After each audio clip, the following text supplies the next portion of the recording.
우리 일본에 여행 가는 분들이 많이 있죠. 일본에 여행 가면 이제 환전을 해야 됩니다. 일본 돈으로 바꿔야 되는데 그 일본 돈 1만 엔권 보면은 초상화가 있는데 그 초상화가 2024년부터 이제 디자인이 바뀌어서 신권이 나왔는데 그 전까지는 그 초상화에 어떤 사람이 있었냐면 이렇게 일본 전통 의상 입고 턱이 좀 뾰족하고 눈이 좀 찢어져 가지고 이렇게 빼짝 마른 분이 있었어요. 후쿠자와 유키치라고 하는 사람입니다. 그분은 이런 걸 주창했습니다. 일본이 아시아에서 벗어나서 이 아시아는 청나라고 조선이고 미개해서 일본이 이런 미개한 아시아에 속하면 안 된다. 탈아시아해서 구라파, 유럽과 같은 구라파의 나라로 들어가야 된다. 그래서 타라 입구 그런 걸 주창했습니다. 그 결과 아시아를 침략하는 데 있어서 명분을 주고 정당성을 부여하고 일본이 근대 제국주의 나라가 되는데 기반 사상을 닦았습니다. 그 결과 우리나라도 그 일본의 먹잇감이 됐습니다. 그래서 햇수로 36년을 일본에게 다스림을 받고 81년 전에 우리나라가 이 땅에서 광복을 하게 됐습니다. 1945년 8월 15일 날 광복하면서 우리의 선조들이 집에 숨겨놓았던 태극기를 꺼내들고 집 밖으로 길거리로 뛰쳐나와가지고 만세를 부르면서 기뻐하고 얼싸안고 울고 웃고 그렇게 춤을 추고 그렇게 했습니다. 어제 81주년 광복절이었죠. 광복이라는 말의 뜻은 빼앗긴 나라와 영토, 주권을 되찾는다. 자유와 해방을 상징합니다. 성경을 읽다 보면 성경이 광복 이야기구나, 이 자유와 해방의 이야기로구나 하는 것을 우리가 깨닫게 됩니다. 우리가 잘 아는 출애굽 이야기는 애굽에서 탈출해가지고 광야를 지나 자유를 찾아가는 이야기입니다. 그 자유의 중심에는 예배가 있죠. 하나님을 자유롭게 예배하러 가는 겁니다. 그게 출애굽 이야기입니다. 바벨론 포로 귀한 이야기, 성경의 상당 부분이 그런 이야기를 차지하는데 만국의 백성들이 다시금 자유를 찾아서 조국으로 되돌아오는 게 바벨론 포로 귀한 이야기입니다. 그래서 성경을 읽으면 자유와 해방을 갈망합니다. 자유를 깨닫게 됩니다. 아, 이게 자유구나. 그 자유를 꿈꾸게 됩니다. 그래서 일제시대 때 주일이면은 교회 뒤에 일본 순사들이 와가지고 목회자가 설교할 때 출애굽 이야기 하는가 안 하는가 그 금지하고 그거를 감시했다고 하죠. 일본이 감시한 건 뭡니까? 성경 이야기를 통해서 조선의 백성들 마음 가운데 이 자유와 해방을 갈망하게 될까 봐 그거를 감시했던 것입니다. 성경은 언제나 우리에게 이 자유와 해방에 대해서 꿈을 꾸게 합니다. 오늘 말씀을 같이 묵상하면서 우리가 이 자유와 해방에 대해서 다시 생각하고 참 자유는 무엇인지를 같이 묵상해 보기를 원합니다. 오늘 본문을 같이 좀 스크린으로 보면서 같이 하겠습니다. 7절에 하나님이 모세에게 주시는 사명의 말씀이에요. 여호와께서 이르시되 내가 애굽에 있는 내 백성의 고통을 분명히 보고 그들의 감독자로 말미암아 부르짖음을 듣고 근심을 알고, 하나님이 그렇게 말씀하셨습니다. 여기 그들의 감독자는 누굽니까? 감독자는 누굽니까? 모세 시대가 지금으로부터 3500년 전입니다. 그때 애굽의 감독자들이죠. 백성들을 짓누르는 사람들, 우리로 치면은 81년 전에 조선 총독부, 일본의 순사 같은 그런 사람들입니다. 그들 아래에서 백성들은 억눌리고 압제를 당하고 부르짖고 고통 가운데서 살았습니다. 근심했습니다.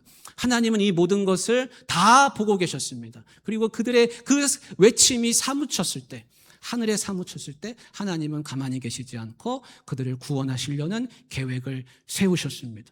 그래서 8절에 이런 말씀이 나오죠. 내가 내려가서, 하나님이 말씀하시는 거예요. 내가 내려가서 그들을 애굽인의 손에서 건져내고 그들을 그 땅에서 인도하여 젖과 꿀이 흐르는 땅으로 데려가려 하노라. 그런 말씀을 하셨습니다. 여러분, 구원이 무엇입니까? 구원은 여기 나오는 8절처럼 건져내고 인도하여 데려가는 게 구원입니다. 하나님께서 앞잡아는 백성들을 건져내고 인도해서 좋은 땅으로 데려가시는 게, 그게 구원입니다.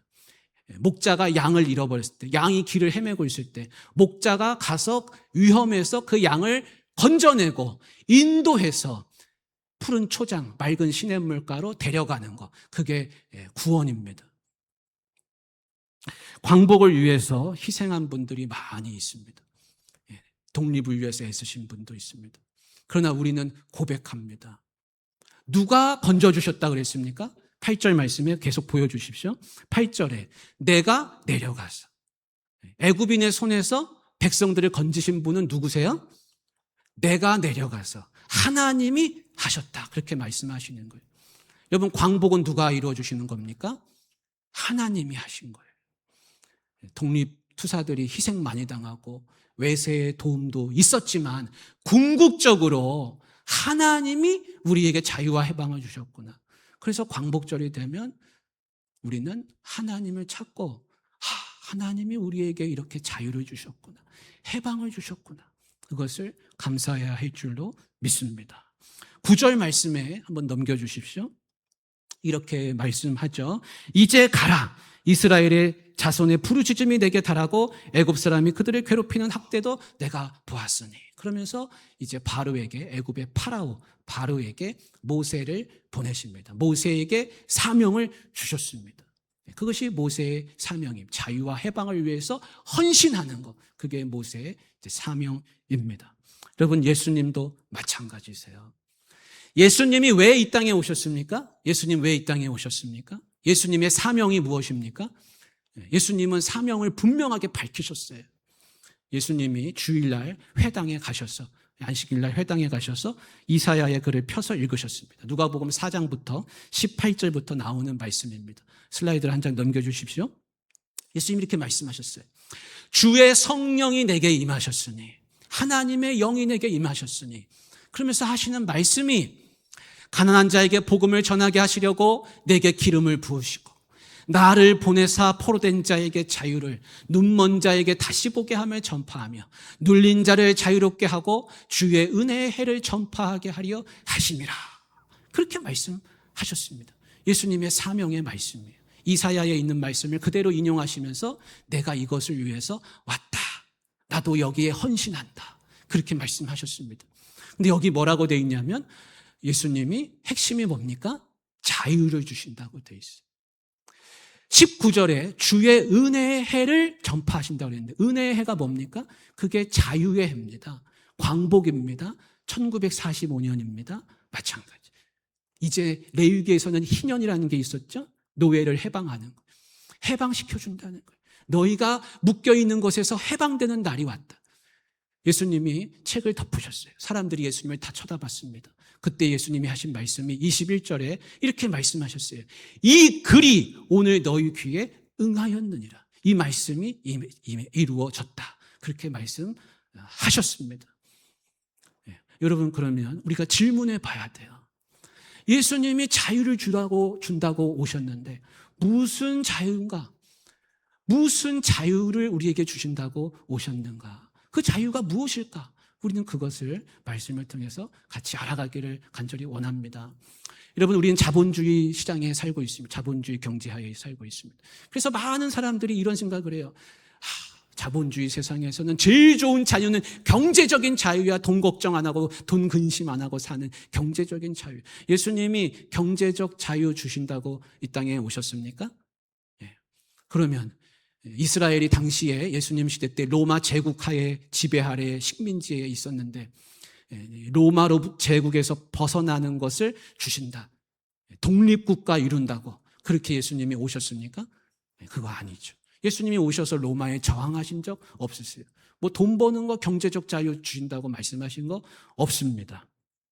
도대체 예수님은 무슨 자유를 준다고 오셨을까? 그 자유는 도대체 무엇일까? 우리 창세기 말씀을 같이 함께 보기를 원하는데요. 창세기 1장 27절과 28절에 이런 말씀이 나와요. 여러분 너무 잘 아시는 말씀이죠. 하나님이 자기 형상 곧 하나님의 형상대로 사람을 창조하시되 남자와 여자를 창조하시고 그렇게 말씀하셨어요. 하나님의 형상대로 지으셨다 그랬어요. 그리고 복을 주시면서 결국은 뭐냐면 땅에 움직이는 모든 생물을 다스리라 이렇게 말씀하셨어요. 하나님의 형상대로 지음받아서 땅의 생물을 다스리라 말씀하셨어요. 여러분 이 말씀의 핵심은 뭐냐면 하나님의 형상대로 지음받아서 하나님의 피조세계를 다스리도록 우리에게 전권을 주신 거예요. 인간에게, 태초의 사람에게. 여러분 다스리는 건 누가 다스릴 수 있습니까? 다스리는 건 누가 다스리죠? 종이 다스릴 수 있습니까? 종은 다스릴 수 없어요. 자유인만 다스릴 수 있습니다. 하나님은 하나님의 형상을 우리에게 주시면서 자유를 주셨구나 라는 걸 알 수 있습니다. 하나님은 우리에게 자유라는 걸 주셨어요.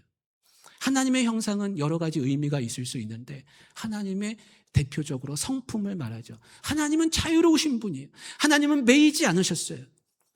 하나님은 사람도 자유를 주셨어요. 자유가 있습니다. 여러분 하나님이 우리에게 하나님의 형상을 주셨는데 여러분 하나님의 형상을 가지고 계시죠? 그 하나님의 형상이 있다는 증거가 뭡니까? 내가 하나님의 형상을 담고 있다, 하나님의 형상을 가지고 있다는 그 증거가 뭡니까? 명확한 증거가 하나 있어요. 그거는 뭐냐면 우리가 하나님과 대화할 수 있다는 겁니다. 하나님의 형상이 우리 안에 있어서 우리가 하나님께 대화를 걸 수 있어요. 우리가 다 기도하죠. 기도는 하나님과 대화하는 겁니다. 하나님 우리에게 깨닫게 해주십니다. 우리 하나님과 교통할 수 있습니다. 그게 하나님의 형상이 있기 때문에 그렇습니다. 사람이 개하고 대화할 수 있습니까? 사람이 개하고 대화 못합니다. 가끔씩 초능력이 있어가지고 애견 키우시는 분들, 개하고 이렇게 대화하시는 분들이 있는데 진짜 대화가 아니죠. 왜 대화 못합니까? 개한테는 사람의 형상이 없거든요. 우리는 하나님의 형상을 가지고 있기 때문에 하나님과 교통하면서 살 수 있습니다.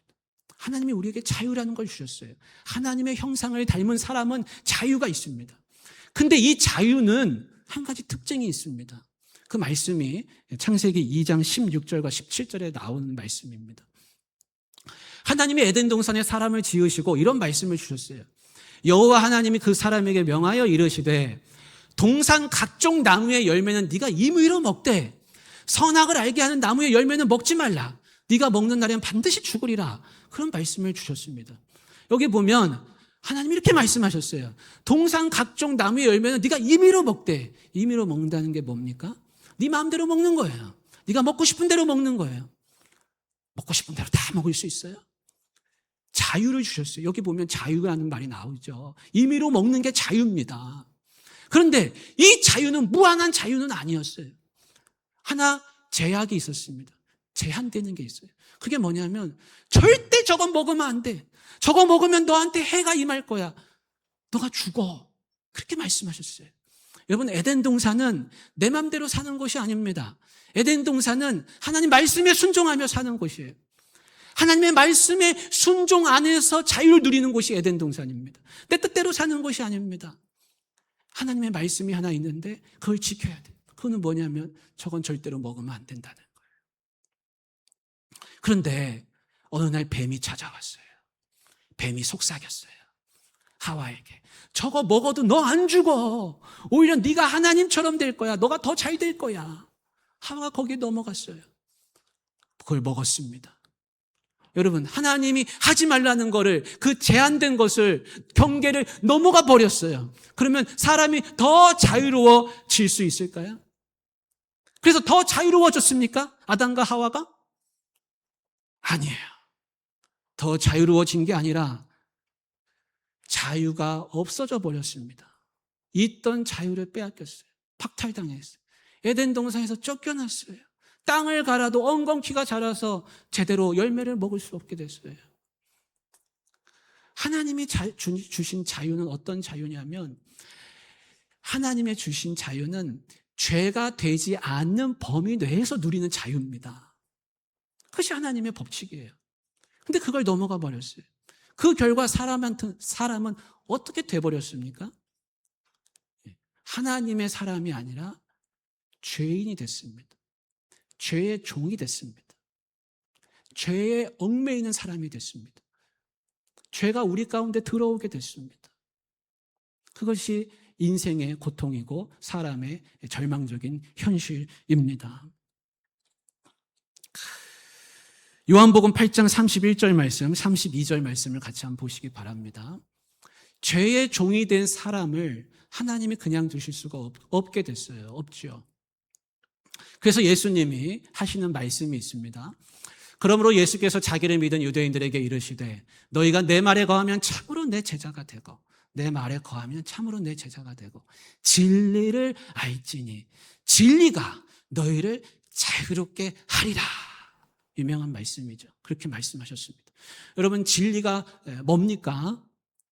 여러분, 누가 안 믿는 사람이 성경에 진리를 알지니 진리가 너희를 자유롭게 한다고 써져 있는데 너는 그러면 진리가 뭐라고 나한테 말하겠느냐라고 한다면 여러분, 진리를 뭐라고 말씀하시겠습니까? 요한복음 14장 6절에는 이렇게 말씀하고 있습니다. 예수님이 말씀하셨어요. 내가 곧 길이요 진리요 생명이니 나로 말미암지 않고는 아버지께로 올 자가 없느니라. 그렇게 말씀하셨습니다. 여러분, 진리는 무엇입니까? 진리는 예수님이에요. 중요한 거는 진리가 예수님이야 라고 하는 단편적인 지식을 아는 게 중요한 게 아닙니다. 그게 아니라 진리를 알지니 라고 하셨잖아요. 진리를 알아가는 게 중요하죠. 진리는 개념이 아니에요. 진리는 지식이 아니에요. 진리는 인격이에요. 진리는 예수님을 아는 거예요. 여러분, 집 나간 탕자가 집을 나갈 때는 내가 이 재산 많은 것을 가지고 나가면 밖에 나가서 잘 살 줄 알았어요. 근데 쫄딱 망해서 거지가 돼가지고 내가 아버지한테 가야 되는구나 하고 아버지한테로 돌아왔어요. 탕자가 나가서 뭘 깨닫고 왔습니까? 아버지가 계셔야 되는구나. 아버지 밑에서 살아야 되는구나. 아버지 없으면 안 되는구나. 탕자가 깨달은 진리는 뭐냐면 내가 아버지한테서 같이 살아야 한다는 거예요. 아버지를 깨닫고 돌아왔어요. 마찬가지로 진리를 안다고 하는 것은 예수님을 아는 겁니다. 예수님을 알아가는 거예요. 예수님을 안다는 게 뭡니까? 예수님이 나의 생명의 주님이시구나. 나의 참 구원자시구나. 예수님이 진리이시구나, 생명이시구나, 길이시구나. 예수님을 통하지 않고는 아버지께로 갈 수가 없구나. 그걸 깨닫는 게 진리입니다. 이걸 깨닫지 못하고 살면 아버지께로 어떻게 갈 수 있습니까? 지식으로 갈 수 있습니까? 공부를 많이 해서 갈 수 있습니까? 도덕을 잘 지켜서 갈 수 있습니까? 재산 많이 모으면 갈 수 있습니까? 그 어떤 것도 이 진리를 바꿀 수 없어요. 이 진리를 대체할 수 없어요. 예수님은 오직 나를 통해서 하나님께 아버지께로 간다 그랬어요.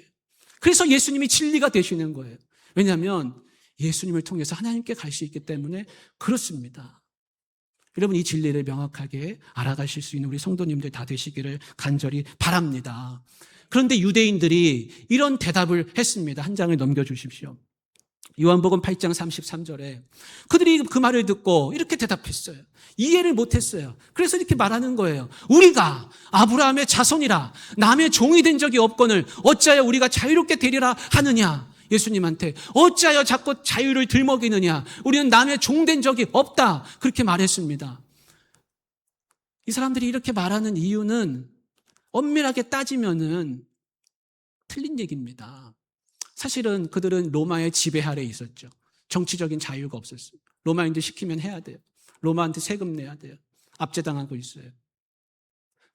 로마의 지배 아래에 있기 때문에 그들은 사실 자유가 없죠. 그럼에도 불구하고 그들도 그걸 압니다. 그러나 그 똑똑한 유대 바리새인들이 하는 말이 우리는 아브라함의 자손이라 남의 종 된 적이 없다라고 말하는 거예요. 그 말의 본뜻은 뭐냐면 아브라함이 하나님을 주님으로 주인으로 하나님을 섬겼듯이 우리도 아브라함의 후손이기 때문에 하나님을 섬긴다. 그러니까 로마가 와서 우리를 지배해도 우리의 사상과 이념은 하나님께 속해 있지, 우리는 하나님께 속한 사람이지, 로마가 무슨 짓을 해도 우리를 빼앗을 수 없다. 우리는 하나님 섬기는 하나님의 아브라함이 하나님 섬겼듯이 아브라함의 후손이다. 그거를 의미하는 겁니다. 그래서 그들도 로마 지배하에 있지만 이 말을 했어요. 그러나 예수님은 전혀 다른 말로 대답을 해 주셨습니다. 그게 아니야. 너희가 나는 하나님 믿어. 로마가 나 지배 못해. 황제가 나를 종삼지 못해. 나는 하나님의 사람이야. 라고 말한다 치더라도 너희가 벗어나야 되는 자유가 하나 있다. 너희가 얻어야 되는 자유가 있다. 너희가 벗어나야 되는 게 있다. 너희가 속박에서 지금 매여 있다. 너희는 진짜 자유가 뭔지 모르고 있다. 라고 말하시는 거예요. 유대인들이 말했듯이 지금도 똑같습니다. 유대인들이 2000년 전에 우리는 아브라함의 후손이라 종된 적이 없거늘 우리는 자유롭다라고 말하는 것처럼 지금 이 세상에도 수많은 사람들이, 길거리에 수많은 사람들이 나는 자유롭다고 생각합니다. 나는 손발이 묶여있지 않고 나는 누구의 종이 아니고 나는 매여있지 않기 때문에 나는 자유로워. 난 자유롭게 말할 수 있어. 어디든지 내 마음대로 다녀. 그래서 당신이 자유로워져야 됩니다. 라고 말해주면 그 사람들이 그걸 듣지 않습니다. 무슨 소리야? 나는 속박에 매이지 않았는데 네가 왜 나한테 자유롭게 되리라고 해? 무슨 엉뚱한 소리야? 라고 치부해 버리죠. 지금이나 2000년 전이나 자유의 참된 의미를 깨닫지 못하기 때문에 하는 이야기입니다. 예수님이 말씀하시는 것은 그런 게 아니었어요. 34절에 예수님이 이렇게 말씀하셨습니다.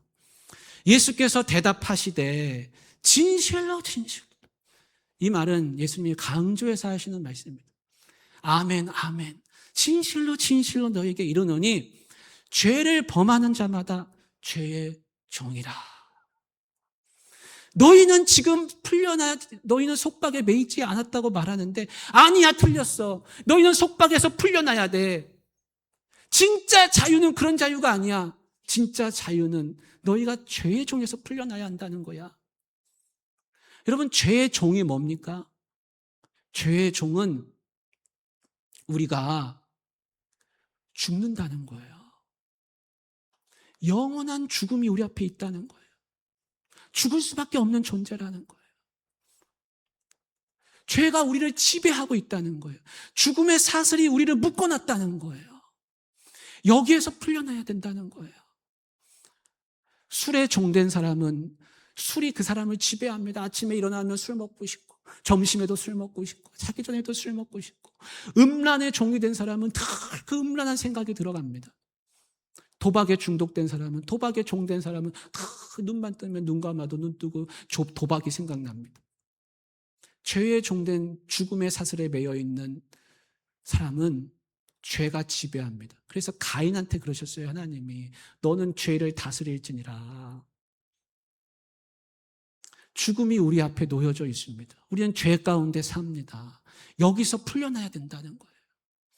여기서 풀려날 수 있는 유일한 길이 있는데 그게 뭐냐면 내가 너희를 자유롭게 해줘야 돼. 아무도 너희를 자유롭게 해줄 수 없어. 누구도 죄의 종에서 풀리게 해줄 수 없어. 이 속박에서 너희를 풀어나게 해줄 수 없어. 아들이 너희를 풀어줘야 돼. 나는 하나님과 영원히 거하는 아들이야. 종은 하나님과 영원히 거할 수 없죠. 그래서 35절에 예수님 말씀하시는 거예요. 종은 영원히 집에 거하지 못하되 아들은 영원히 거하나니. 아들은 누굽니까? 예수님을 말하죠. 아들이 너희를 자유롭게 해주면 너희가 자유롭게 될 것이다. 내가 너희를 자유롭게 해주기 전까지는 너희는 자유롭지 않다는 거예요. 참 자유가 없다는 거예요. 진짜 자유는 뭐냐면 죄의 종에서 풀리는 겁니다. 영원한 죽음에서 해방되는 겁니다. 여기서 풀려나지 않으면 아직도 자유로운 게 아니에요. 바울은 이것을 깨달았습니다. 그래서 로마서 6장에 계속 이것을 강조해서 말씀합니다. 제가 짧게 요약해서 말씀드릴게요. 하나님께 감사하리로다. 너희가 본래 죄의 종이더니. 하나님을 믿지 않은 때, 예수님을 모를 때에는 너희가 죄의 종이었다는 거예요. 너희에게 전하여 준 바 교훈의 본을 마음으로 순종하여 복음을 받게 되었어요. 예수님을 알게 됐어요. 죄로부터 해방됐어요. 예수님을 알고 죄로 해방됐다는 거예요. 그리고 의에게 종이 됐느니라. 너희가 그때 무슨 열매를 얻었느냐? 그때는 뭐냐면 죄의 종으로 살아갈 그때입니다. 예수님을 알지 못하던 그때입니다. 이제는 너희가 그 일을 부끄러워하나니, 과거에 예수님을 알지 못하던 그때에는 부끄러워. 지금 생각해 보니까 참으로 그때 내가 부끄럽다. 왜냐하면 그때 그 마지막이 죽음이었기 때문에 그렇습니다. 그 마지막이 사망입니다. 그러나 이제는, 지금 예수님을 믿은 이제는 너희가 죄로부터 해방되고 하나님께 종이 돼서, 하나님께 종됐다는 말은 이제 하나님의 사람, 하나님께 메인받은 사람이 됐다는 거예요. 거룩함에 이르는 열매를 맺었으니 그 마지막은 영생입니다. 한쪽은 영원한 사망이 있고 한쪽은 영원한 생명, 영생, 부활이 있다는 거예요. 이쪽으로 가게 되면 아직도 죄의 종이고 매여 있는 것이고, 아무리 자기가 자유롭다고 생각해도 자기가 죄의 종된 줄 모르고 사는 것이고, 마지막은 사망이라는 거예요. 사망에 매여 있다는 거예요. 그러나 예수님을 믿고 예수님을 주로 모시고 예수님이 누구신지 그 진리를 깨달은 사람은 이 앞에 영원한 생명이 있기 때문에 그들은 자유롭다. 너희는 자유롭다라고 말씀해 주고 있습니다. 그러나 이제는 너희가 죄로부터 해방되고 하나님께 종되어 거룩함에 이르는 열매를 맺었으니 그 마지막은 영생이라. 죄의 삭은 사망이요 하나님의 은사는 그리스도 예수 주 안에 있는 영생이라. 죄의 삭은 사망, 죄의 종으로 살면 사망, 생명이 없어요. 부활이 없어요. 하나님의 은사는 뭡니까? 하나님이 주시는 선물, 하나님의 은총, 그것이 영생입니다. 영생을 얻는 게 진짜 자유라는 거예요. 죽음의 속박에서 풀려나야 돼요. 사랑하는 우리 성도님들, 81년 전에 우리나라가 광복했습니다. 일본으로부터 독립했습니다. 그런데 조국은 독립했는데 이 땅의 조국의 백성들은 진짜 광복을 맞이했습니까? 예수님의 기준대로, 예수님의 말씀대로 한다면 이 땅의 광복은 아직 이루어지지 않았습니다. 왜냐하면 아직도 이 땅에는 수많은 사람들이 죄의 종으로 매여 살고 죄악과 범죄와 악행이 끊이지 않고 있기 때문에 그렇습니다. 여러분은 광복하셨습니까? 여러분은 죄의 종에서 풀려나신 줄 믿습니다. 예수 그리스도가 참된 나의 주요 그리스도요, 나를 영생의 길로 인도하시는 진리가 되시는 분이신 줄을 여러분은 믿으시는 줄 압니다. 교회는 뭐 하는 곳입니까? 교회는 일제시대 때 저 만주의 신흥무관학교에서 독립군들 양성한 것처럼 독립군 양성하는 곳이에요. 여러분과 저는 어떤 사람이냐? 독립군이에요. 독립군은 뭐 하는 사람입니까? 백성들 해방시키는 사람입니다. 우리는 이 땅에 있는 이 조국의 백성들이 해방을 이루기까지, 그날이 올 때까지 계속해서 이 일을, 해방되는 그날이 올 때까지 복음을 전하는 귀한 사명에 앞장서야 할 줄로 믿습니다. 사랑하는 우리 귀한 성도님들, 예수님을 진리로 믿으시고 영원한 생명을 얻으시고 조국의 백성들이 진정한 광복 이룰 때까지 힘써 나가실 수 있기를 주님의 이름으로 축복합니다. 우리 같이 함께 찬양하기를 원하는데